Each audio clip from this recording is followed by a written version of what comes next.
House will come to order.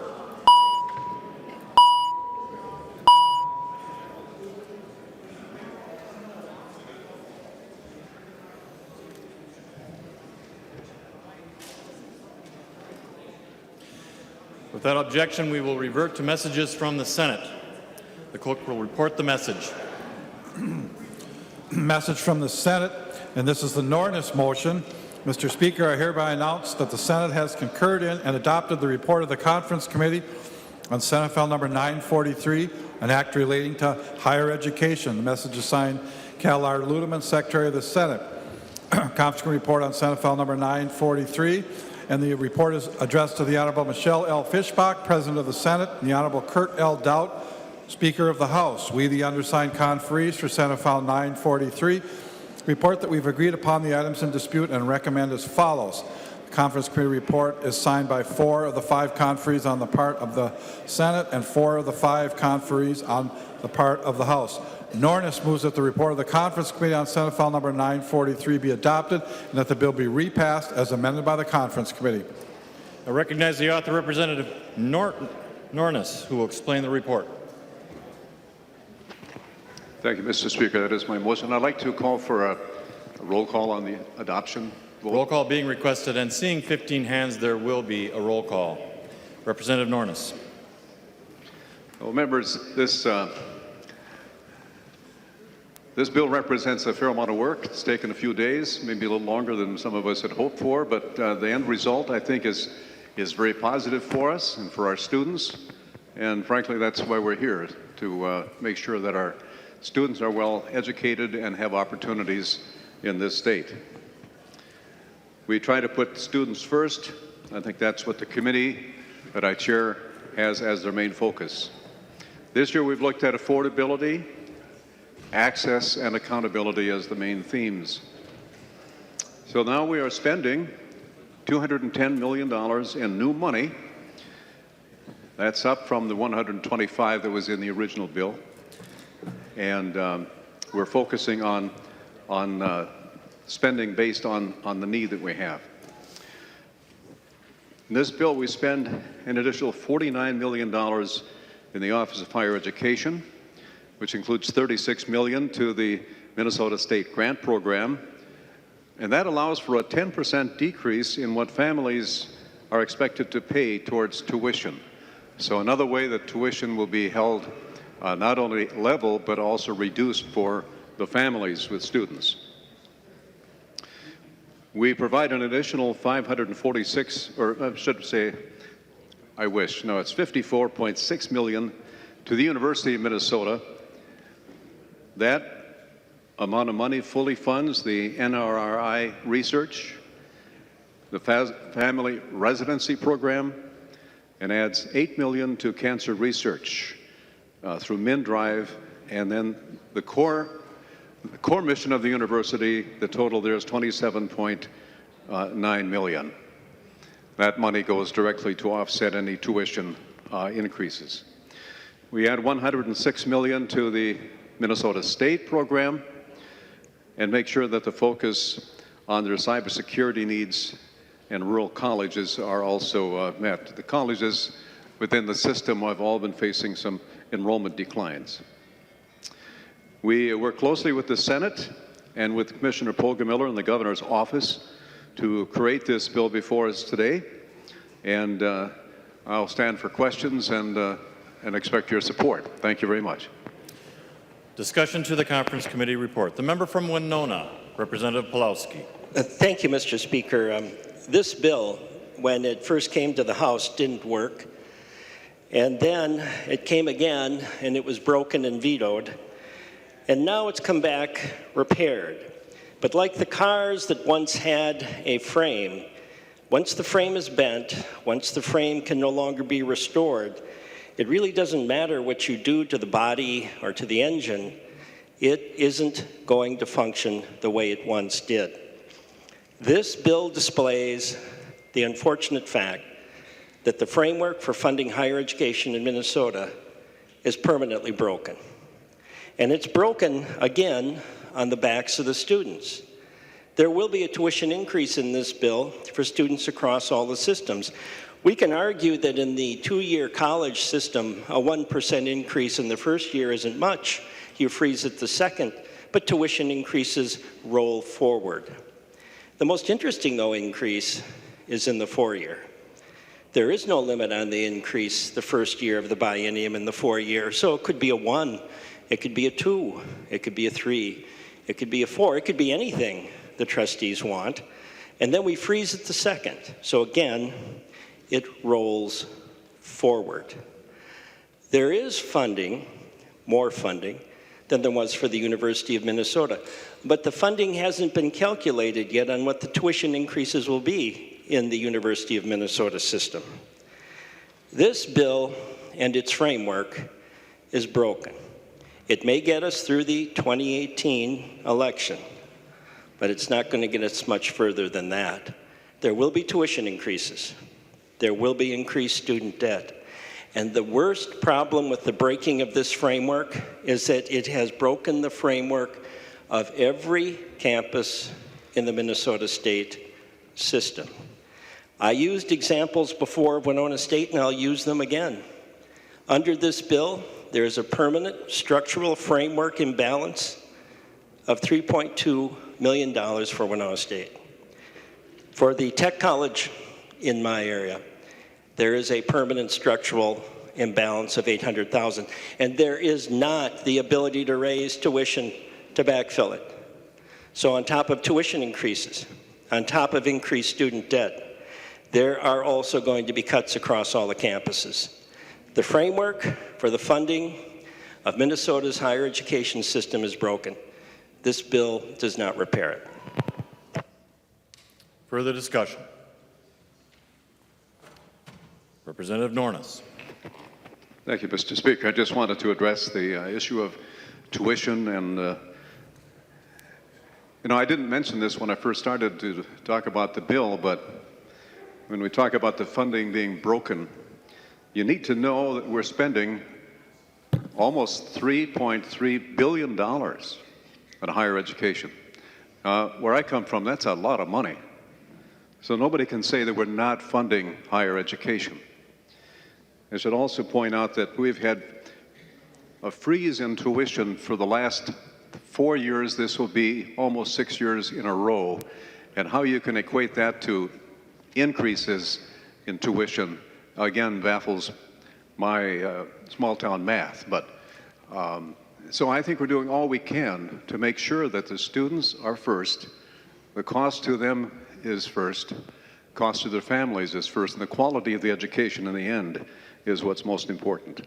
So I just want to tell you that we're allowing a modest increase, and I don't recall, I guess my memory doesn't go back that far, but I think there's always been, even under the best of times, tuition increases by our institutions. So I think we've made a lot of improvements in the last, this will be 6 years running, where we have really put the brakes on, and I think that's all good. Representative Pawlowski. Mr. Speaker and members, when we, the DFL, funded tuition freezes in 2013 and 2014, there were tuition freezes. They were paid for. It's not like this bill. This is a clever bill. It freezes tuition in an election year. It raises it in the off year. All right, you froze it in the election year, but there's still a tuition increase the year before, and that rolls forward. You cannot freeze tuition and not pay for it. If you freeze it and not pay for it, it can only go to cuts in the campus or cuts in the system. And we both know where a cut will go in an administrative system first. It goes to the campus, and I illustrated those cuts at Winona State and the Tech College in my area. Every campus in the Minnesota State system has a structural framework cut in this bill. Tuition is only frozen in the election year. It's increased in the other year. Further discussion? The member from Anoka, Representative Whalen. Thank you, Mr. Speaker. Thank you, members. Just wanted to make a few comments and thank Chair Nornes and others on the Higher Education Committee. It's been a privilege to serve on the conference committee. And as we're talking about tuition increases and the funding of higher education, digging in a little bit deeper, I think it's important to note that this bill will help students, yet the issues facing our higher education system are nationwide, and the cost of higher education is growing at a rate higher than inflation. While the causes for this are debatable, I think it's clear that one of the primary factors is the increased amount and accessibility of financial aid, especially from the federal government. And when students are able to borrow as much as they need for college, there remains little incentive for colleges to maintain or lower tuition. That is, if a college knows a student will be able to finance their education with loans and grants, they continue to increase costs, and they do. And so we have created a distortion in the market, and that needs to be addressed in conjunction with our counterparts in Washington, D.C. So this bill is doing a great job for what we can do as a state, but there are structural problems within the higher education system that as we move forward as a state and working with our congressional counterparts, we really need to consider. So thank you again, Representative Nornes, for all of the work you and Chair Fischbach did, and thank you, members of the conference committee. I would really encourage a green vote. There was a lot of good work that went into this bill. Further discussion? Seeing none and a roll call being requested, the clerk will take the roll on the motion to adopt the conference committee report on House File 943. Senate.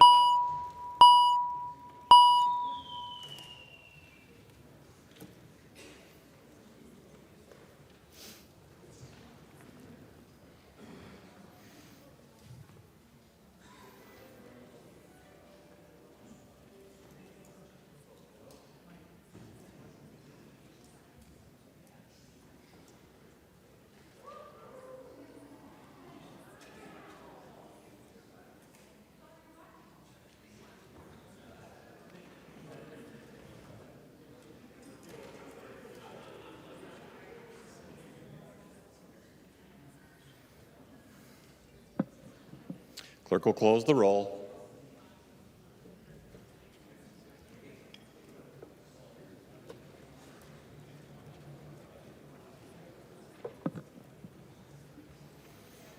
There being 77 ayes, 55 nays, the motion prevails. The clerk will give the bill its third reading as amended by conference. Third reading, Senate File number 943, as amended by conference. Third reading. Further discussion? The member from Ramsey, Representative Mahoney. Thank you, Mr. Speaker. Would the author of the bill yield? He will yield. Representative Mahoney. Representative Nornes, I was handed a sheet a little earlier of what would transpire as cuts under your bill. And I have 3 colleges that young men and women from my district who are trying to improve their lives go to. Century College, Metro State, and my alma mater, St. Paul College. And I want you to know, without St. Paul College, I wouldn't be here today. Without St. Paul College, my 2 daughters wouldn't have been able to go to institutions of higher learning and have their father help with the tuition, and their mother. So when we have $1.5 billion surplus and we're cutting Century College 2.1 million, Metro State 2.5, which Metro State serves some of the poorest of the poor trying to improve their lives, and St. Paul College, $1.5 million.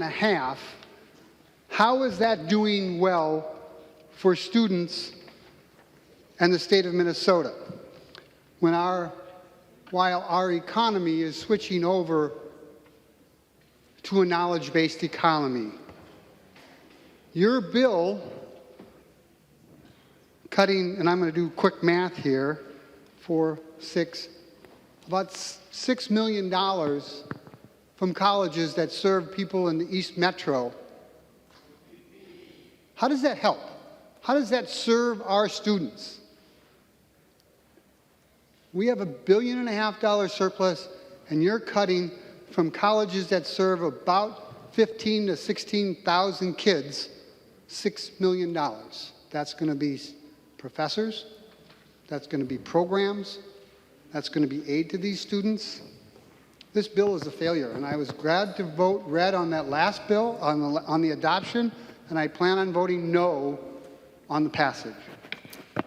The member from Otter Tail, Representative Nornes.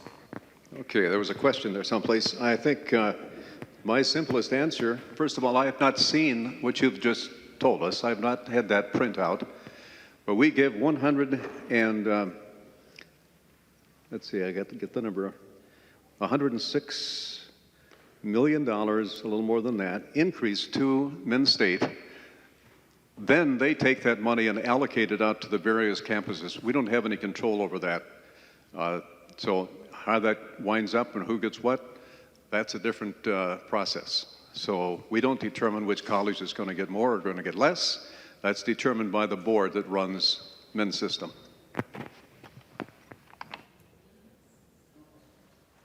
The member from Dakota, Representative May Quaid. Thank you, Mr. Speaker and members. I'm very glad that Representative Whalen brought up the federal government and their role in higher education, because as we stand on this floor, we know that we've rolled back protection for students with debt, and we've rolled back the student loan forgiveness for public sector workers. And so as we are trying to grow our economy and we're trying to get more people to go into our higher education institutions, the federal government is working very actively to make sure that after those students graduate from college, they are not protected by rules that make sure they are able to pay student loans and rent and eat. In my district, Dakota Connolly Technical College, the biggest issue facing students there is hunger. They're hungry. They have a food shelf there. People are going without food so they can afford to go to college so they can have a better life. When we do not invest in our higher education institutions, when we cut the legs out from under them so they raise tuition to just cover the costs, we're not doing Minnesotans well. And we're not doing our economy well. We're not helping us grow into the future. And so I'm going to be voting no on this bill because I think we can do better for Minnesota. The member from St. Louis, Representative Schultz. Thank you, Mr. Speaker. I'm also voting no on this bill. This is a bad deal for students. This will likely raise tuition at the University of Minnesota. And the campus in my district, University of Minnesota Duluth, we're already in the middle of the Big Ten in terms of tuition. For the UMD campus, this is why we're in trouble. Enrollments are falling because we cannot compete on price with our peers. This is a bad deal for students and families. This is basically a tax on those families and students because they'll face higher tuition, with tuition already being quite high. I urge members to vote no and fully fund universities of Minnesota and Minn State. Every dollar we spend on higher education is a $13 rate of return. So that $3 billion will lead to $40 billion in returns. It's investing in the state of Minnesota, investing in higher education. This is what we need to do to grow our economy, to make sure that everyone is better off in the future. And you're right, this spending has not kept up with inflation, even the increase of $200 million, because in the past we have cut higher ed spending. We have borrowed from our intent of fully funding higher ed to balance the budget, and we have yet to pay back those cost shifts that we've done in the past. So I urge members to vote no, to vote with students to make sure that we fully fund their opportunities and fully fund the ability of our state to grow and prosper and to compete. Member from Ramsey, Representative Fisher. Thank you, Mr. Speaker. I also rise to urge a no vote, and part of it comes down to the base philosophy that we've been using in our higher education system. Years ago, when I attended our local community college, at the time it was Lakewood, it is now called Century College. At the time, the state had the philosophy is that the students would pay 1/3 of the cost and the state would pay 2/3 of the cost. Today, that is reversed. The state is now only paying 1/3 and the students are paying 2/3. So when we heard from Representative Whalen earlier saying that part of the problem is with where the availability of federal grants are, I argue strongly that the reason we have the problem is because we have changed fundamentally how we fund private education, how we fund our community college, our mixed-use colleges here in the state of Minnesota, and that's why it has gotten so expensive for our students. Century College in my district does a great job of servicing the low-income communities and communities of color. Over 30% of the students attending their schools fall into this area. And currently, many of them are struggling with being able to have enough money to pay their education and at the same time provide food on their table. And in several instances, we've got situations where the students who are attending there are actually homeless, living out of their cars or in homeless youth shelters, because the jobs that in my day, I could pick up a minimum wage job paying part-time, would cover my tuition. Today, a minimum wage job full-time does not cover that cost. They can't get enough grants, they can't get enough loans. And when they do, they end up in debt. It's time that as a state, we fundamentally re-examine how we're funding higher education and get back to where we used to be if we're going to grow high-paying jobs in the future.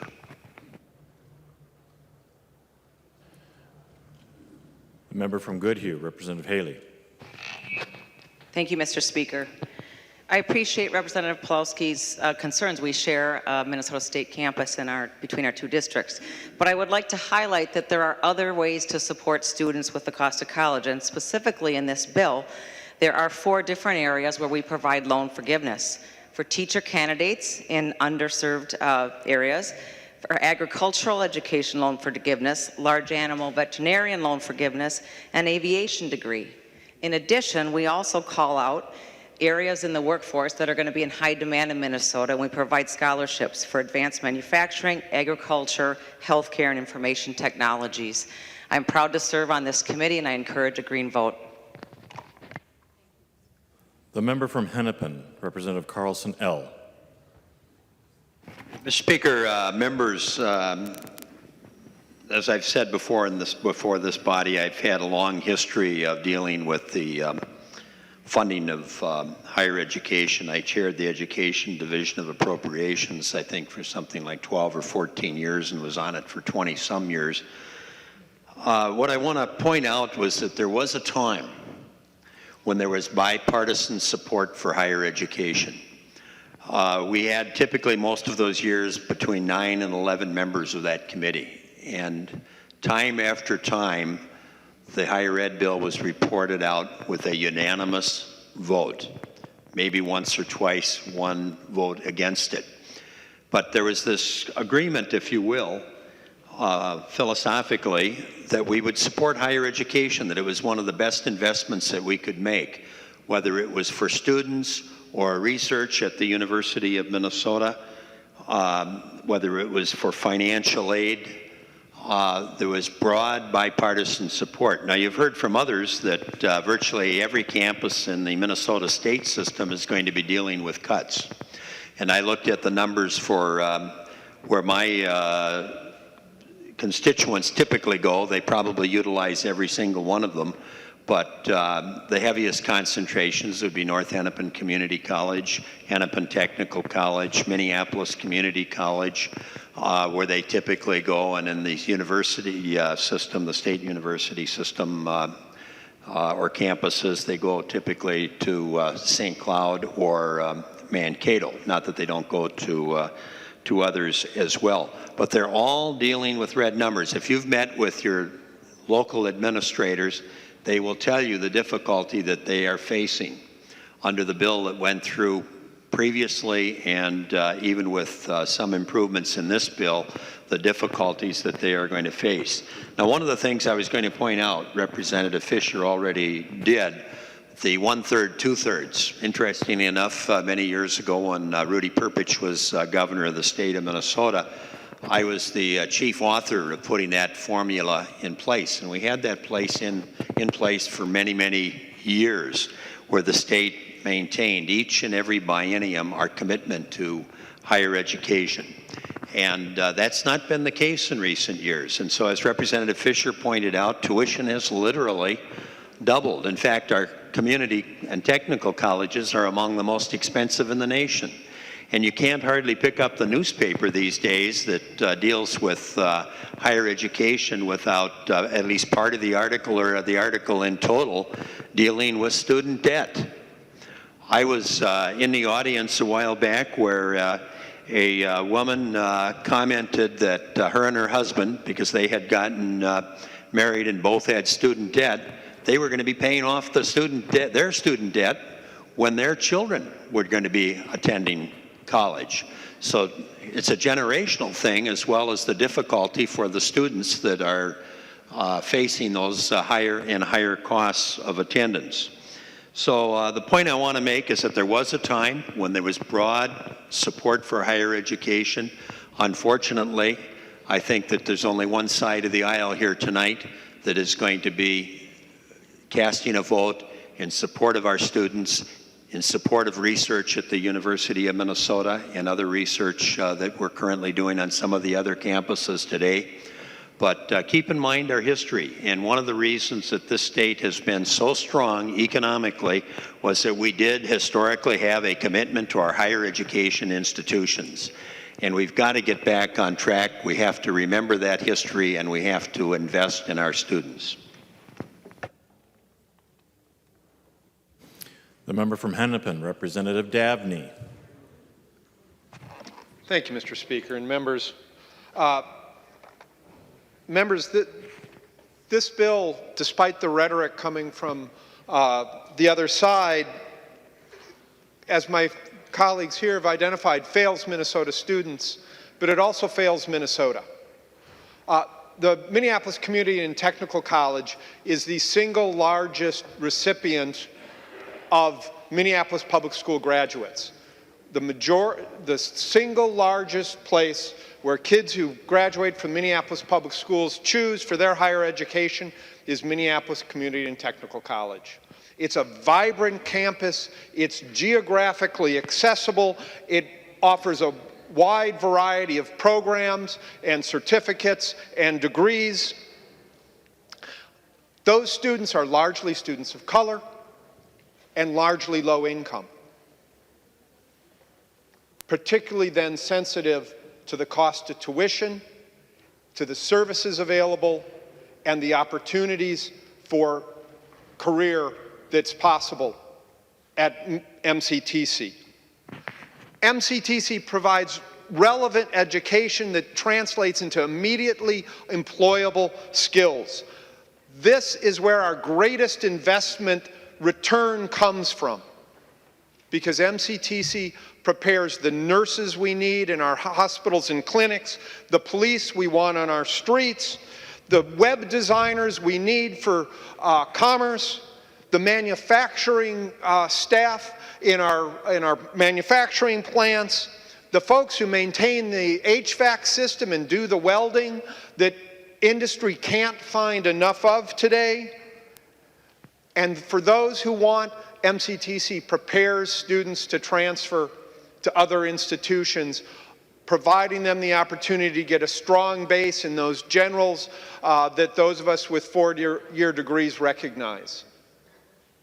And this bill proposes an over $2 million cut to those students and to that institution.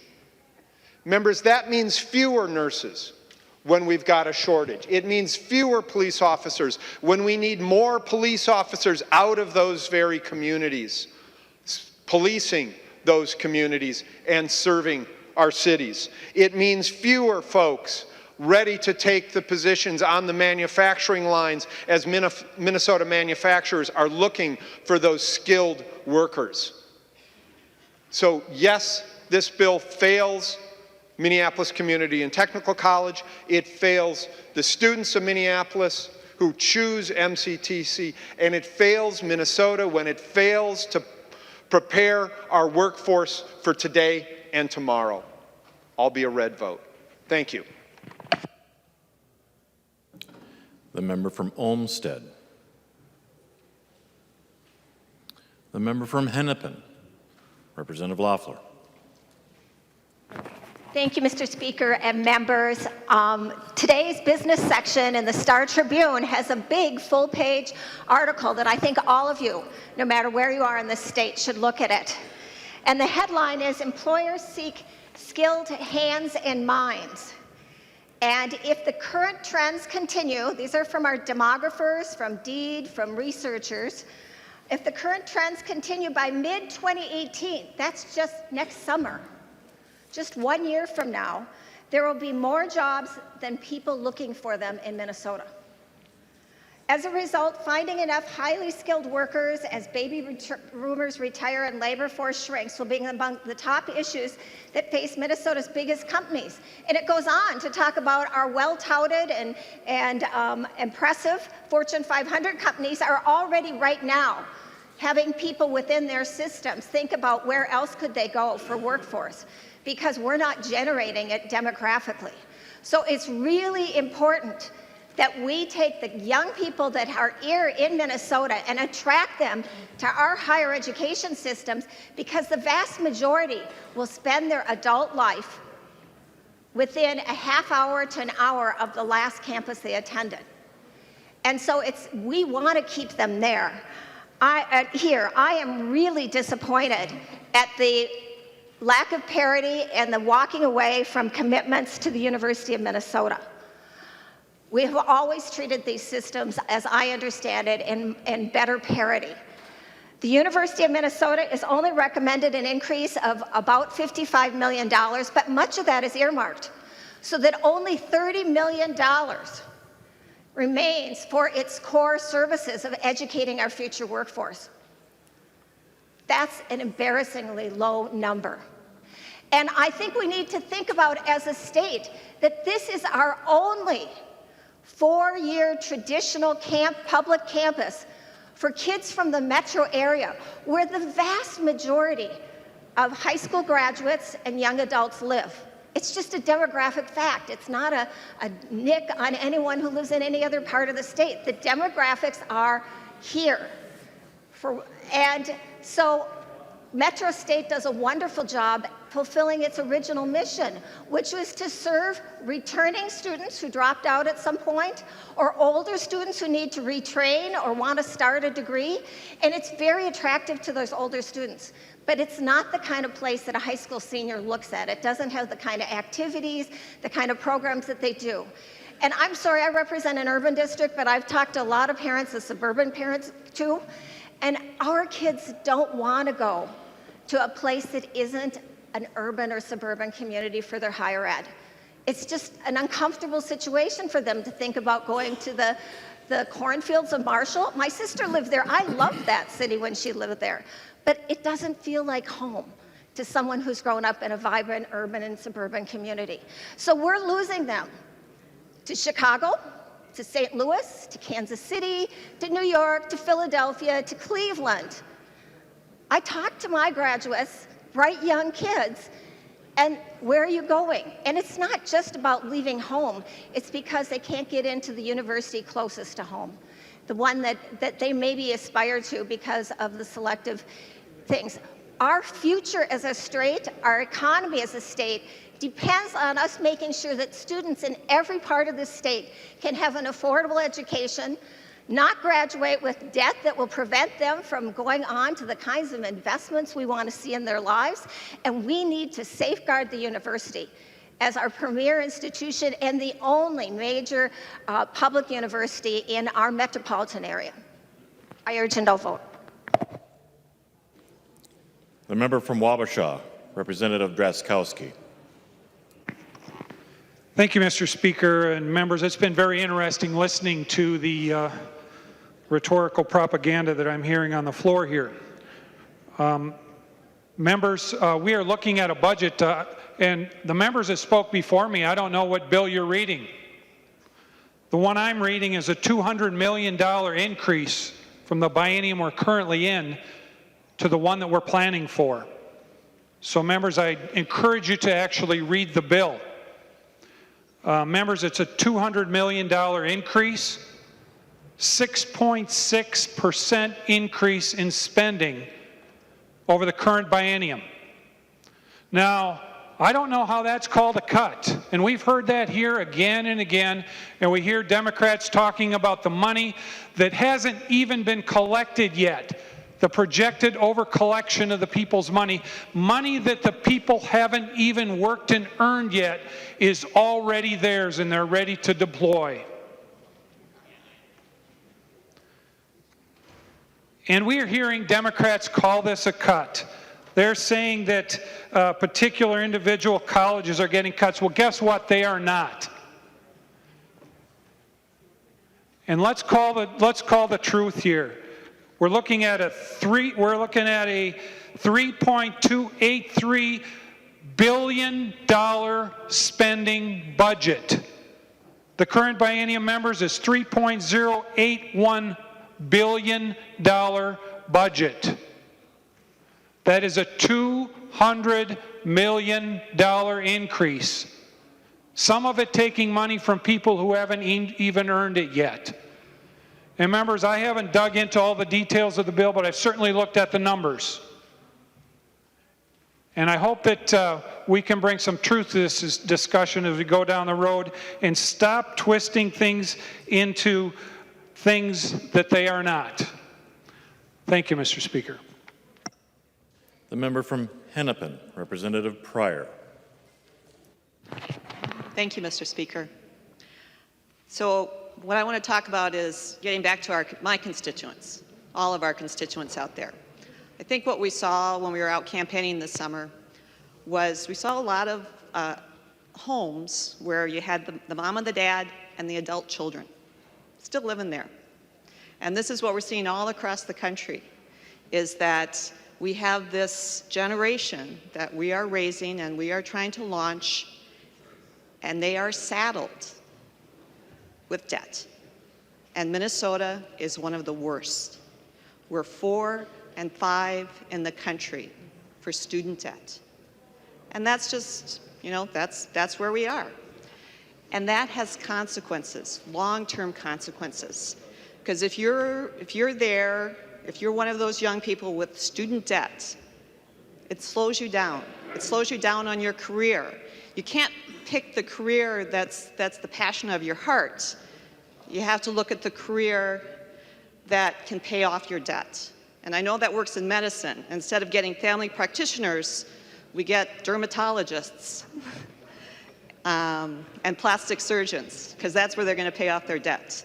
So people, they're making these choices. You might want to be a school teacher, but being a school teacher doesn't pay off your 4-year loans for a 4-year college. $34,000 is the starting salary for a school teacher. That doesn't pay off your degree loan that you need to be a teacher. So you make other choices. So the student debt, it's slowing down our economy. We're not getting young people that can choose the jobs that they want and that they're ready for. It also slows down that next big steps. If you're going to engage, if you're going to marry, if you're going to start a family, it slows you down. You've got this debt dragging you down that you're going to live with. And so it's delayed. Buying a home, how can you buy a home when you've already got debt? You can't, they won't give you a loan. You can't take on more debt. So it slows us down. We're not getting new homeowners because of the student debt. And if you want to start a business, if you need to take out a loan for that business, even a modest loan, you don't qualify because you've already got your debt. You've got your student loan debt. So, right now we're in the spring. And we know that, if you're planting, you can have a really quick planting season. If the weather's warm and dry, you get the crops in the ground. If you're that student ready to be launched, ready to be planted in a new career and a new life as an adult, the student debt is like that cold, rainy weather that keeps you from planting your new life and moving forward. And when we do that to our kids, we do that to all of our futures. We're slowing it down, we're stunting our economy if we don't fund higher ed and hold down student debt. The member from Clay, Representative Lean. Thank you, Mr. Speaker and members. This bill right here, it needs to be about the students. And right now in this country, we have a situation, not even just in this country, but also in Minnesota, where we have a situation where we have a whole generation of people coming into adulthood saddled with debt, tens of thousands of dollars in debt. And why? Because we know the best way for people to advance themselves, to move forward for the benefit of themselves, for the benefit of their families, is through education.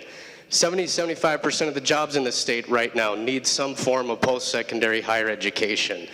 This is necessary. This is crucial for our state to be better, for people to empower themselves. And granted, yes, there is some student loan forgiveness in this bill, about $2 million out of a $210 million increase above base. I don't think it's enough. I think this bill underfunds higher education. $2 million is not going to address a situation where we have roughly $27 billion in student debt in this state right now. And I do, I am sensitive to the fact my colleague on the committee from Anoka County brings up the point that we do have a higher education system right now that, it's broken. It's there. We've seen it for the last 10, 15 years. But underfunding this bill and putting students further into debt is not the situation to do this. At my campuses, the four-year campus in Moorhead, this is going to result in a $1.9 million cut to their budget. At the two-year school, it's an $800,000 cut to their budget. And this comes on top of a situation where we have enrollment finally starting to level off. They're finally starting to get back where they can count on these numbers. So members, we can do better. With the $1.5 billion surplus, we can do better for our economy and for the future of our state. Thank you. The member from Nicollet, Representative Johnson C. Thank you, Mr. Speaker and members. This bill will result in a shortfall of funding of $5.2 million at Minnesota State University Mankato.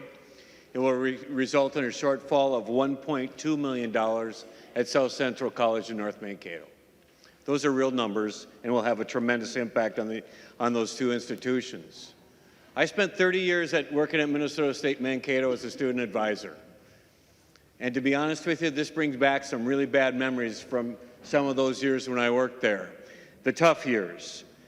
Before 2013, Minnesota had a lot of years of deficits. And in those deficits, we saw these kind of cutbacks. And I'll tell you, I'm going to try to describe what that meant in those years, and I fully anticipate this is what we'll see in the next couple of years. It means cutbacks at the colleges and universities, certainly in the MNSCU system. That means fewer classes. Students have fewer options for classes to take. There's less support for students. Believe me, it's hard to graduate from college. It is, especially for those, about a half of our graduates at MSU Mankato when I worked there were first-generation college students. It's a challenge to graduate, and they need that support. It means that the university has harder to retain students, and it means it just flat out takes longer to graduate from the college. That's the result of this. This is what happens. But what does it mean to students? It means their tuition will go up. And I'll tell you, this is the one that breaks my heart, folks. Because when students' tuition goes up like this, students work more. And these are students who are already working a lot. The students at MSU Mankato that I worked with all those years, they didn't have a lot of money. They work hard. They work hard in the classroom and they work hard outside of the classroom. And when they have to work more on a job that what ends up happening, and again, I saw this as a student advisor time after time after time, they study less. It's more of a challenge to graduate. They end up taking fewer classes. They really do. Sometimes they stop out. I could tell you heart-wrenching stories about students who had to stop out, quit college because they simply couldn't afford it anymore. And then they graduate later, if at all. Because when a student stops out because they can't afford to go to college, it's not sure they're coming back. Sometimes, a lot of times, when they come back about 10 years later, when they got a couple of kids and they're commuting from 30, 40 miles, and then it's really hard to graduate. And fundamentally, as Representative Lean says, they end up with a whole lot more debt. And if there's been one trend line in my 30 years working at Minnesota State Mankato, it was that increasing debt that our students had, just a skyrocketing debt because we did not fund their universities. Now, those are my memories from the eras of surplus. What makes this so odd and so disappointing is that we're in an era of surplus. Those were my memories from eras of deficits, rather.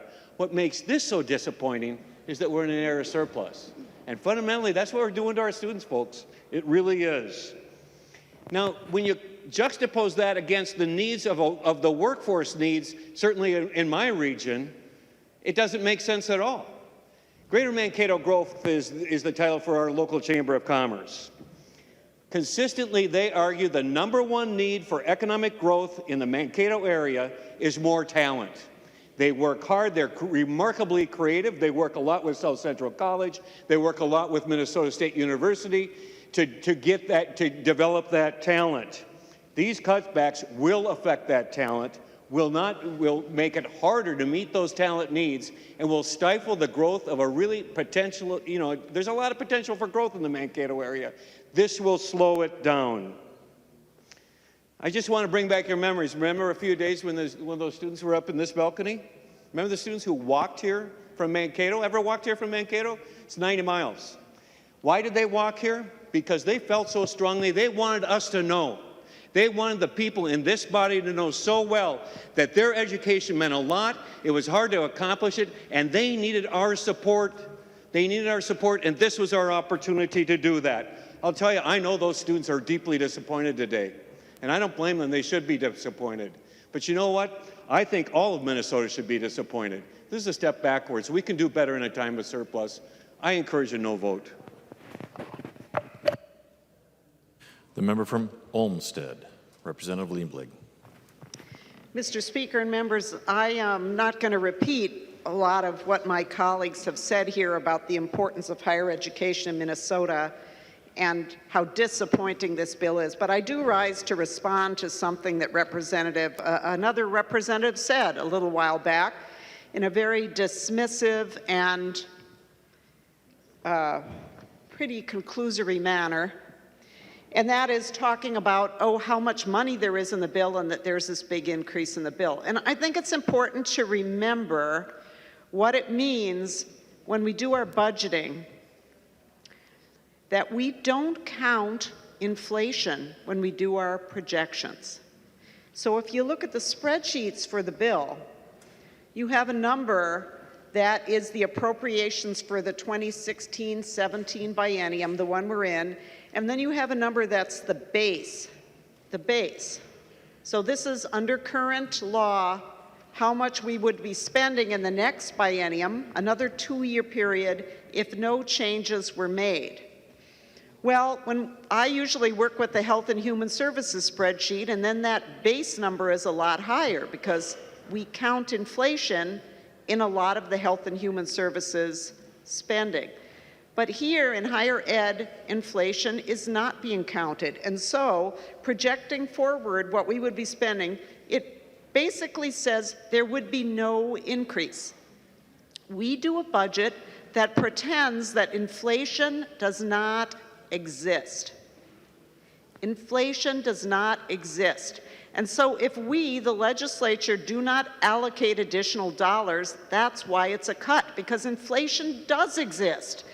Now, a representative before said this is a 6% increase. Well, that's pretty misleading because you're comparing a 2-year period to the next 2-year period. So it's really 4 years that you're talking about. So as I'm understanding this, a 6% increase is only 1.5% a year. So, if we were counting inflation in our budgeting, if we were counting inflation at any level, this would be a different story. What we do in our budget projections in Minnesota, for anybody that's listening, or for those of you who still don't understand this, is that we count inflation in the projected what's going to come in our revenues, but we don't count it in most of the things that we're going to be funding.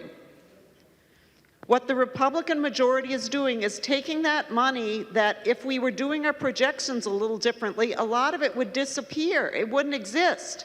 $1.1 billion of our surplus is unaccounted for inflation. That's what MMB has calculated, $1.1 billion. And a good share of that, I don't know exactly how much, maybe Representative Nornes does, but a good share of that would be going to our public colleges. and universities, and it isn't. So we have to allocate that. So it is just simply inaccurate to just say, oh, look, don't complain. What are you complaining about? They're getting another $210 million.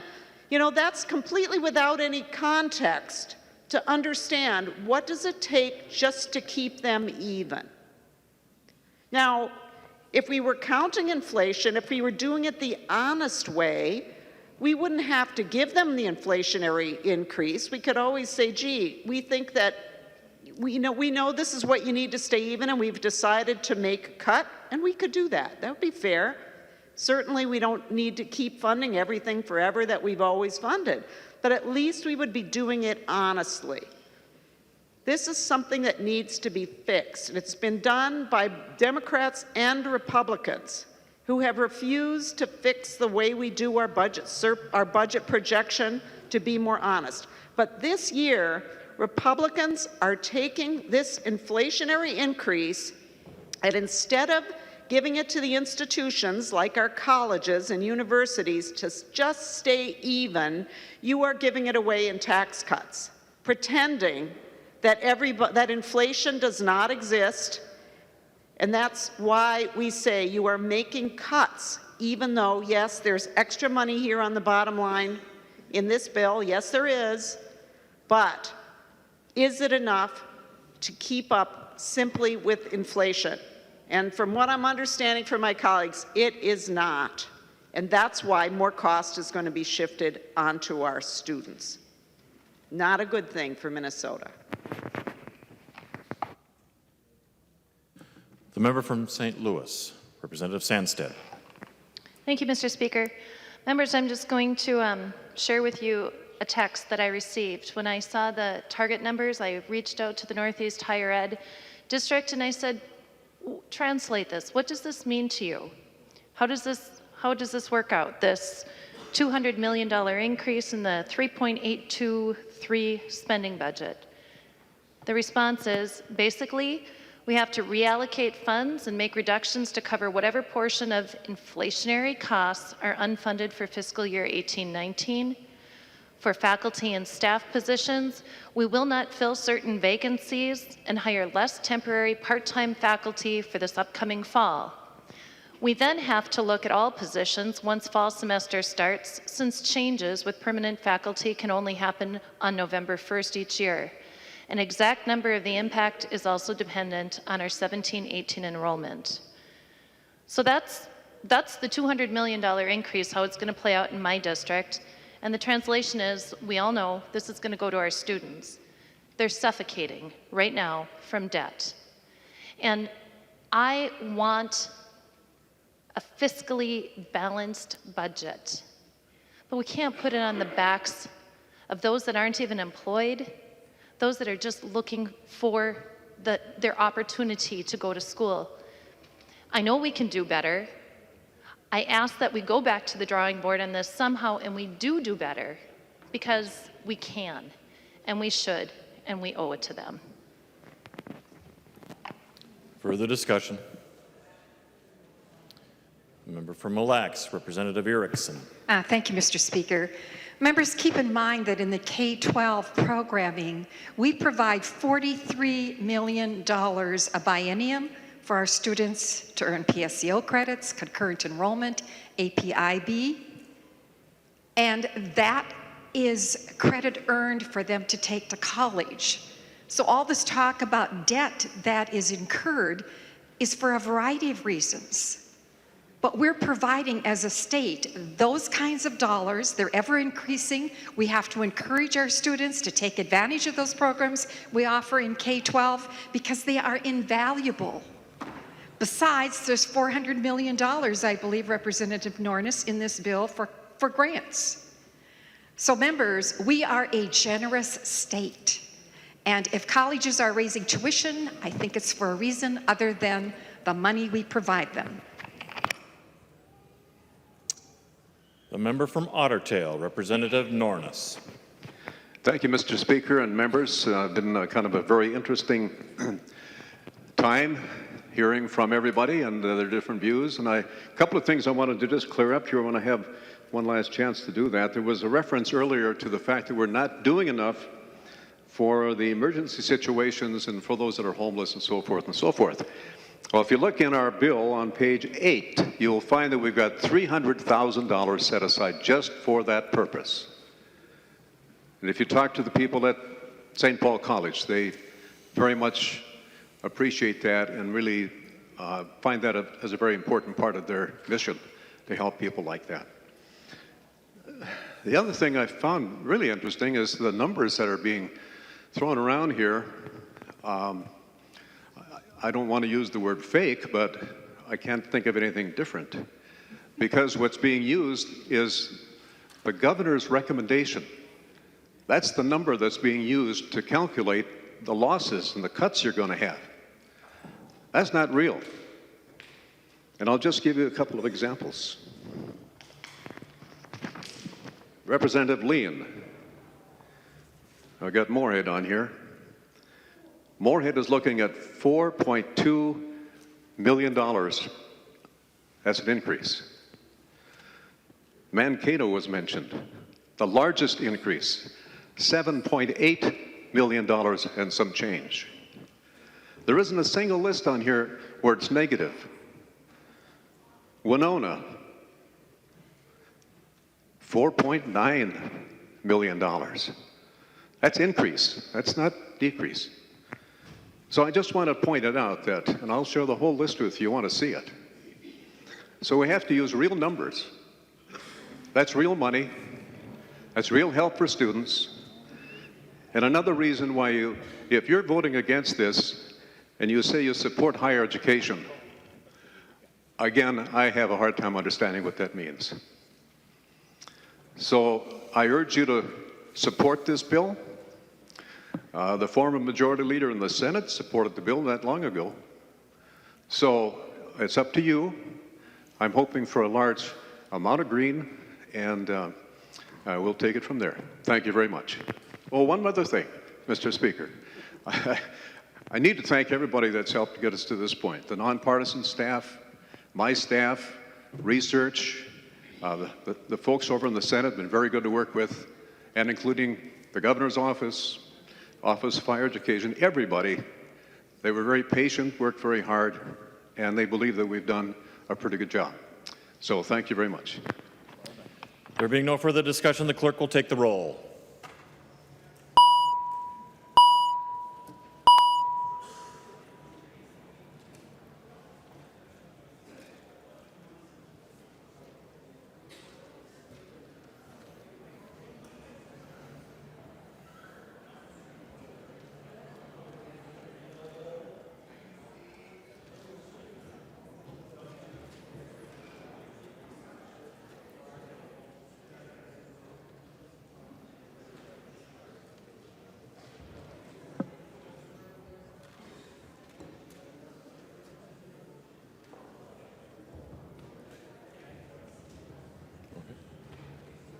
Clerk will close the roll.